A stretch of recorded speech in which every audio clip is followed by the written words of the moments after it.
Breaking న్యూస్తో మేము ముందుకు వచ్చాను. వెదర్ రిపోర్ట్తో మేము ముందుకు రావడం జరిగిందనమాట. సో మనం చూసుకున్నట్లయితే ఇటు విదర్భ నుండి తీవ్ర అల్పపీడనం అయితే దేశం మీదకైతే దూసుకొస్తూ ఉంది.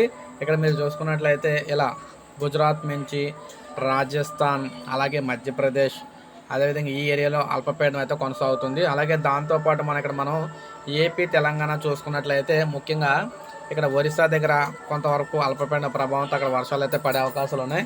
ఇక నెక్స్ట్ తెలంగాణలో కూడా, ఉత్తర తెలంగాణలో కొంతవరకు కొన్ని ప్రాంతాల వర్షాలు పడే అవకాశం ఉంది. ఇక ఏపీ విషయానికి వచ్చినట్లయితే ఏపీలో వాతావరణం అయితే చల్లబడిందనమాట. సో రేపు కూడా కొంతవరకు చల్లగానే ఉంటుందని చెప్తున్నారు. అయితే వర్షాలు అయితే రావు, కానీ సో వాతావరణం అయితే చల్లగా ఉండబోతుంది. ఎండ అయితే పెద్దగా అయితే ఉండదన్నమాట. సో ఈ విధంగా మనకి సోమవారం నాడు వెదర్ రిపోర్ట్ అయితే ఉండబోతుంది దేశవ్యాప్తంగాన, అదేవిధంగా ఏపీ, తెలంగాణ 2 రాష్ట్రాల వ్యాప్తంగాన. సో ఇది ప్రజెంట్ లేటెస్ట్ అప్డేటు. సో ఇది మనకి ప్రతిరోజు అప్డేట్ ఇస్తూ ఉంటాను మీకు. ఒక లైక్ చేయండి, సబ్స్క్రైబ్ చేసుకోకపోతే మన ఛానల్ సబ్స్క్రైబ్ చేసుకొని ఫాలో అవుతుంది.